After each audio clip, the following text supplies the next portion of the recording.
샬롬 샬롬 샬롬 샬롬. 하나님 사랑합니다. 여러분 주 안에서 사랑합니다. 오늘 사무엘상 13장 말씀이죠.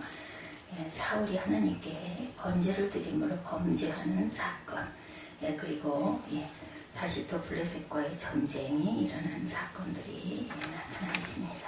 13장 전체에 보면 우리가 사울이 블레셋과 싸웠어요. 그리고 싸우는 도중에 번제를 드려야 되는데 사무엘이 약속한 7일이 되도록 오지 않자 백성들이 흩어지니까 사울이 마음이 급해져가지고 대신 사무엘 대신 번제를 드림으로 하나님께 범죄하는 그런 내용들 나타나 있습니다. 이스라엘이 왕이 된 사울은 암몬 족속이 길르앗 야베스 땅을 다시 공격해 왔을 때 성령의 충만함을 받고 군대를 일으켜 적을 단번에 물리치죠. 이때 사사여 선지자여 제사장이었던 사무엘은 이스라엘 백성들을 길갈로 이끌고 가서 그곳에서 사사로에서의 고별 설교를 합니다. 그런 고별 설교에서 이스라엘 백성들이 왕을 구한 것은 하나님 앞에 죄를 지은 것임을 지적합니다. 백성들은 회개하였고 하나님은 그들을 용서하죠. 사무엘은 백성들에게 앞으로 사울왕과 함께 일심으로 하나님을 섬기고 순종하면 하나님이 복을 주실 것임을 선언합니다. 백성들은 아멘으로 화답하고 각각 자기 고향으로 돌아가죠. 사울왕은 고향으로 돌아가 백성들 가운데서 3,000명을 선발해서 상비군으로 삼습니다. 그동안 이스라엘에는 상비군이 없었어요. 상비군이 탄생하죠. 위기가 발생하면 그때마다 군대를 소집하던 예비군 방식을 그때까지는 쓰고 있었고 이제 상비군이 생겼어요. 항상 전쟁을 대비하는 군인들이 생겼습니다. 이스라엘도 이제 왕정국가가 되었다는 것을 의미하는 그런 모습이기도 하죠. 상비군이 생겼다는 것은 사울왕은 3,000명의 상비군을 둘로 나눕니다. 2,000명으로 왕과 함께 있게 하고 믹마스와 베델 사이에 둡니다. 믹마스와 베델은 이스라엘 땅의 중심 지역이고 요충 지역이었어요.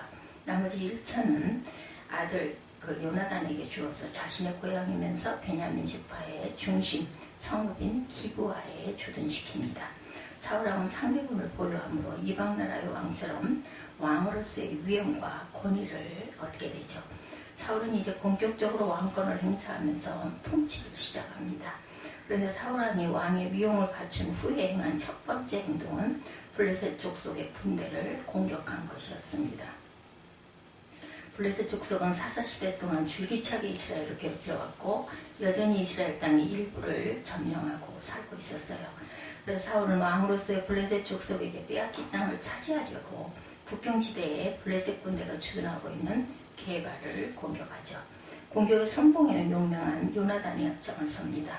블레셋 족속은 게바 수비대가 공격을 당했다는 소식을 듣고 블레셋 전역의 군대를 소집해서 전쟁을 준비합니다. 사울왕은 블레셋의 반응을 보고 자신도 재빠르게 대응을 해서 이스라엘 온 땅의 군대를 소집하는 나팔을 부릅니다. 이스라엘 백성들은 사태의 심각성을 인식하고 길갈로 모이죠. 군대를 소집한 블레셋 족속이 이스라엘을 향하여 진격해 옵니다. 그 규모를 보니 어마어마했어요. 말 2마리가 이끄는 병거가 3만, 말을 탄 기마병이 6,000명이었습니다. 일반 보병은 모래알처럼 셀 수 없이 많았어요. 그들이 이스라엘 군대와 대치하여 진을 칩니다. 이스라엘 백성들은 블레셋 군대의 엄청난 숫자와 위용에 잔뜩 겁을 집어먹죠. 싸울 용기를 잃어버리고 이리저리 흩어져 굴과 숯불과 바위 틈과 은밀한 곳의 웅덩이에 숨습니다. 어떤 백성들은 아예 요단강을 건너서 멀리 도망을 치기도 하죠. 완전히 오합지졸이 되고 말았어요. 사울왕은 상황이 최악으로 전개되자 마음이 조급해져서 사무엘 선지자에게 하나님께 제사를 드려달라고 도움을 요청하죠. 사무엘은 하나님의 명령을 사울에게 전합니다. 앞으로 7일 동안 기다리라. 사무엘이 이렇게 말합니다. 사무엘 선지자가 전쟁터에 도착하면 그와 함께 제사를 드리라는 것입니다. 그런데 하루가 지날수록 블레셋 군대의 위세가 대단해지고 이스라엘 백성들은 자꾸 도망을 쳐서 숫자가 점점 줄어들어요. 며칠만 더 지나면 모든 군사가 도망갈 상황인데 입술이 바삭바삭 마르겠죠. 사울은 그래도 하나님의 명령에 순종하며 사무엘을 기다렸는데 7일이 돼도 오질 않습니다. 이제 오늘은 사무엘 선지자가 도착해서 하나님께 구원을 요청하는 제사를 드리면 하나님의 놀라운 도우심이 있을 것이다 기대를 했는데 7일째 되는 날 해가 서쪽으로 기울어 가는데도 사무엘은 오질 않아요. 조급했던 사울은 더 이상 지체할 수가 없어서 오늘 하루가 끝나기 전에 하나님께 제사를 드려야만 하나님의 도움을 받을 수 있을 것 같은 마음이 들어서 부하들에게 번제와 화목제를 가져오라고 명령해서 자신이 죽어나야 하나님께 번제를 드리죠. 조급하게 번제를 마쳤을 때 사무엘 선지자가 도착을 합니다. 사울이 나가 그를 영접하자 사무엘이 책망합니다. 왕이 행한 것이 무엇이뇨? 사울이 대답하죠. 백성들은 흩어지고 당신은 정한 날 안에 오지 아니하고 블레셋 군대는 믹마스에 진을 치고 있지 않습니까? 그래서 내가 아직 여호와께 도움을 요청하지 못했으므로 부득이하여 번제를 드렸습니다. 사무엘이 대답합니다. 왕이 망령되이 행하였도다. 야훼께서 왕에게 명하신 명령을 왕이 지키지 아니하였다. 만약 왕이 순종하였더라면 야훼께서 왕의 나라를 영영히 세우셨을 것인데 그러나 이제는 왕의 나라가 길지 못할 것이라. 야훼께서 그 마음에 맞는 사람을 구하여 그 백성의 지도자를 삼으셨느니라. 이렇게 예언을 하죠. 사무엘은 말을 마친 후에 일어나 길갈에서 떠나 베냐민 땅 기브아로 가버립니다. 사울은 자기에게 남은 군사들의 숫자를 헤아려보니 겨우 600명밖에 되지 않아요. 사울과 그의 아들 요나단과 이스라엘 군대는 게바에 진을 쳤고 블레셋 군대는 믹마스에 진을 치고 있죠. 아직 서로 간의 정식 전투는 벌어지지 않았어요. 그러나 블레셋의 일부 군대가 세 부대로 나뉘어져서 이스라엘을 약탈하기 시작을 합니다. 그들은 이스라엘 땅에서 전쟁을 위한 보급 물자를 확보하기 시작하죠. 당시 이스라엘과 블레셋의 금속 기술 수준은 큰 차이가 있었어요. 이스라엘은 여전히 청동기 문화에 머물고 있던 반면에 블레셋은 철기 문화에 들어가 있었습니다. 그래서 이스라엘 백성들은 내구성이 뛰어난 철로 된 농기구나 칼을 얻으려면 블레셋 사람들에 가서 도움을 받아야 했죠. 그러다 보니 이스라엘 군사 가운데 철로 된 칼이나 창을 가진 사람은 유일하게 사울과 요나단 뿐이었습니다. 객관적인 국력과 군사력으로 볼 때 이스라엘은 블레셋과 당연히 상대가 되지 않았겠죠. 그런데도 이런 무모한 전쟁을 일으킨 장본인은 바로 사울왕이었습니다. 사울왕이 자기 독단으로 큰 잘못을 저지른 거죠. 오늘 본문을 통해서 우리가 생각해야 할 교훈 세 가지. 범사의 야훼를 인정할 줄 알아야 되겠다. 야훼께 순종해야 되죠. 사무엘은 암몬과의 전쟁에서 승리한 후에 백성들에게 인정을 신임을 얻죠. 그는 고향으로 돌아가는 백성들 가운데서 3,000명을 선발해서 상비군을 둡니다. 자신 2,000명을 자신이 거느리고 아들 요나단에게 1,000명을 주죠. 그는 왕인 권세와 위용을 비로소 갖추었어요. 사울은 자신감이 충만합니다. 암몬을 물리쳤으니 이제 어떤 적이라도 이길 수 있으리라는 생각이 들어서 자기 뜻대로 블레셋의 국경 수비대를 공격한 거죠. 블레셋은 오랫동안 이스라엘을 괴롭혀왔던 가시 같은 존재였기 때문인데 오늘 3절에 보니까 요나단이 게바에 있는 블레셋 사람의 수비대를 치매 블레셋 사람이 이를 들은지라. 사울의 행동은 대단히 국적이고 민족적이기는 한데 백성들이 매우 좋아하고 칭찬할 만한 일이었지만 사울의 행동은 무모하고 어리석고 옳지가 않았던 거죠. 객관적인 전력으로 볼 때 이스라엘은 블레셋의 적수가 될 수가 없었습니다. 또한 무엇보다 문제는 전쟁은 오직 야훼께 속한 것이니 반드시 하나님께 여쭤보아야 할 문제였는데 사울은 하나님께 여쭤보지 않고 오직 개인적인 판단과 자신감으로 블레셋 군대를 공격한 거죠. 기습작전으로 사울은 작은 승리를 거두어요. 하지만 그것으로 끝이 아니죠. 당연히 이 일을 빌미로 해서 블레셋은 군대를 일으켜 이스라엘과 전면전을 일으킵니다. 사울도 불가피하게 전면전에 돌입해 다시 한번 국가 동원력을 발동하여 군대를 소집하죠. 그러나 이스라엘 군사들은 블레셋 군대의 엄청난 규모와 유용을 보고 지리멸렬 흩어져 버리고 맙니다. 사울에게 남은 군대는 겨우 600명 정도에 불과했고 진을 친 블레셋 군대는 전면전을 벌이기 전에 주변의 이스라엘 땅을 공격해서 약탈을 계속합니다. 이스라엘 백성들은 큰 피해를 입게 됐고 이 모든 사태의 발단은 사울왕이 무모하게 독단적으로 블레셋 수비대를 공격한 데서 시작되었던 것이죠. 우리는 사울의 잘못된 행동을 보면서 반면 교사로 삼아야 합니다. 범사의 야훼를 인정해야 되겠죠. 예, 잠언 3장 5절에 너는 마음을 다하여 야훼를 의뢰하고 네 명철을 의지하지 말라. 너는 범사의 그를 인정하라. 그리하면 내 길을 지도하시리라. 크고 작은 일을 계획하고 실행할 때 우리는 절대로 하나님보다 앞서서 마음대로 행하여서는 안 되죠. 물론 사안에 따라서는 하나님이 우리에게 주신 자유의지를 가지고 내가 스스로 판단하고 결정할 일도 있습니다. 그러나 어떤 일은 정말 하나님께 기도하고 하나님의 인도를 받아야 할 일이 있죠. 예를 들면 사울왕에게 있어 전쟁은 그 어떤 일보다 하나님께 기도하고 난 후에 결정해야 할 사안입니다. 그럼에도 사울은 하나님께 기도하지 않고 자기 뜻대로 전쟁을 일으켜 엄청난 불행을 초래합니다. 우리는 크고 중요한 일뿐 아니라 적고 사소한 문제 범사의 야훼를 인정해야 되겠습니다. 야훼를 인정한다는 것은 크고 작은 모든 일에 하나님의 주권을 인정하고 하나님의 지도와 인도를 받겠다는 거죠. 그렇게 하면 하나님은 우리를 지도하시겠다고 약속하십니다. 사울은 암몬과의 전쟁에서 승리를 거둔 후에 여전히 승리에 도취되어 야훼를 의뢰하는 마음이 사라지고 자기 명철을 의지합니다. 범사의 야훼를 인정하지 않고 이런 그 마음이 자꾸 자신감 같은 것들이 교만으로 치닫습니다.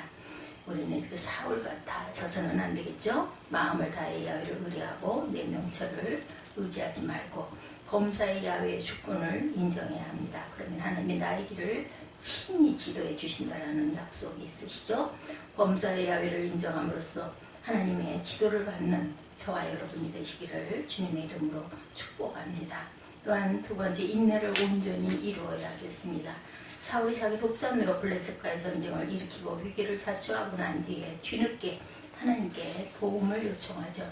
하나님은 그에게 즉각적인 구원의 손길을 베푸지 않으십니다. 대신에 그에게 시험을 하셔요. 첫째는 7일 동안 사무엘 선지자가 올 때까지 기다려라.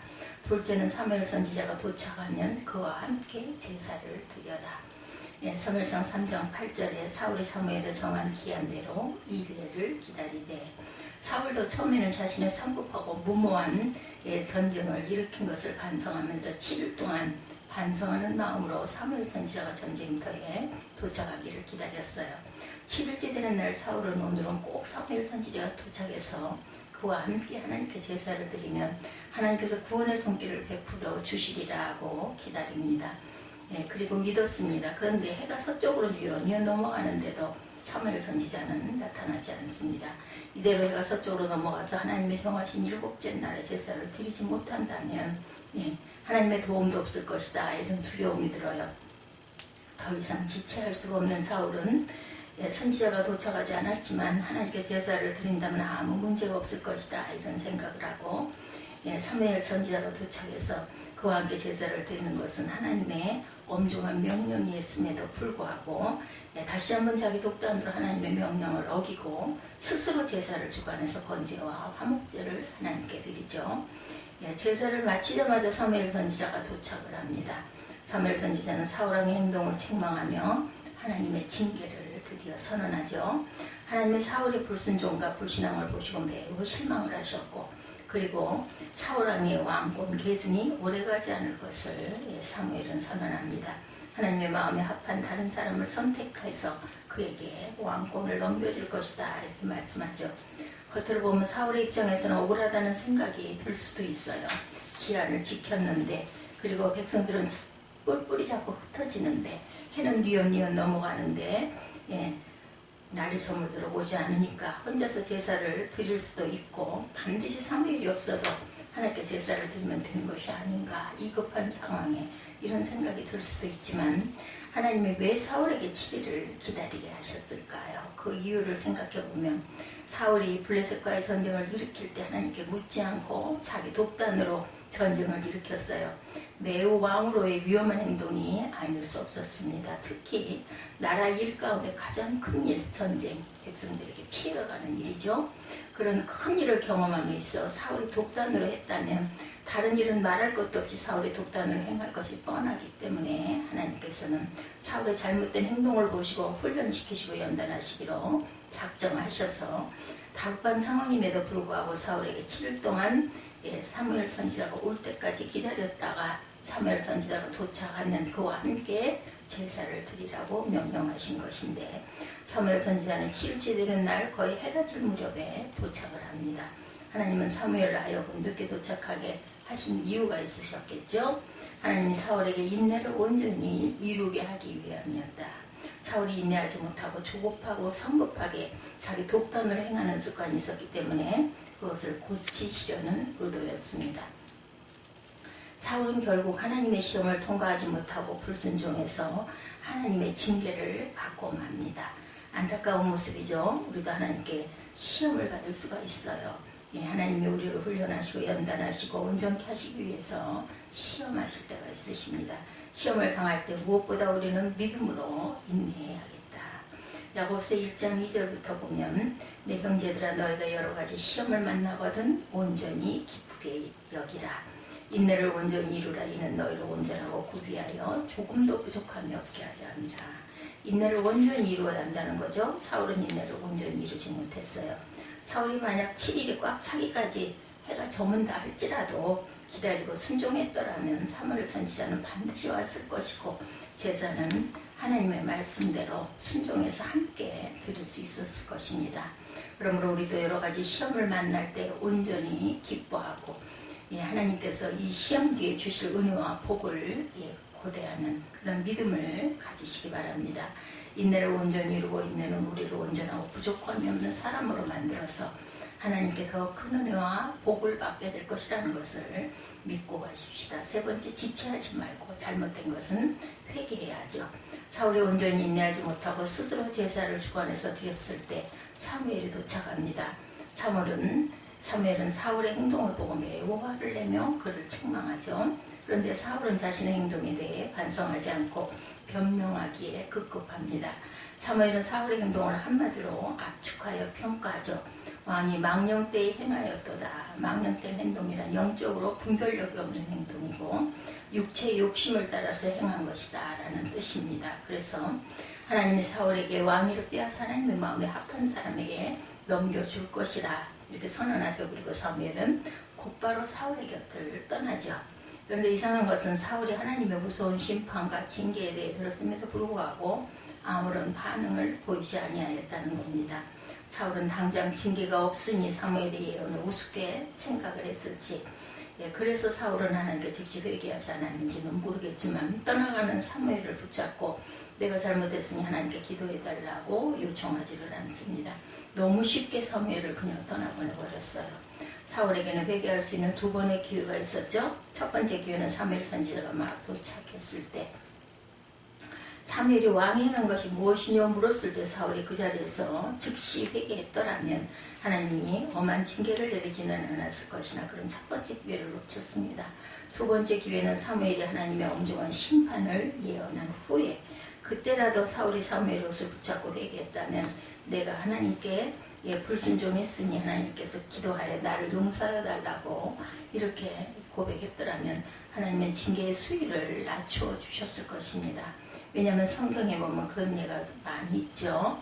하나님이 선하시어 용서하는 것을 즐기시고 주께 부르짖어 회개하는 자에게 인자함을 베푸시는 그러한 분이시기 때문이죠. 시편 86편 5절에 보면 주는 선하사 사유하기를 즐기시며 주께 부르짖는 자에게 인자하심이 후하도다. 그러나 사무엘은 두 번의 기회를 다 놓칩니다. 사무엘이 예언을 우습게 생각하고 그냥 그를 떠나보냈고 우리는 사울의 완악한 태도를 보면서 경계를 삼아야 합니다. 때때로 하나님을 거역하고 내 뜻대로 행하다 실패와 좌절과 환란에 처할 때 우리는 어떻게 해야 될까요? 지체하지 말고 하나님께 회개하고 돌이켜야 합니다. 그러면 하나님은 우리의 회개를 보시고 징계의 수위를 낮추시고 만회할 수 있는 기회를 주실 것입니다. 하나님이 기뻐하시는 제사는 우리가 상하고 통회하는 심령으로 겸손한 마음을 가지고 주님께 나아가는 거죠. 시편 51편 17절에 하나님이 구하시는 제사는 상한 심령이라. 하나님이여 상하고 상하고 통회하는 마음을 주께서 멸시치 아니하시리다 이렇게 고백합니다.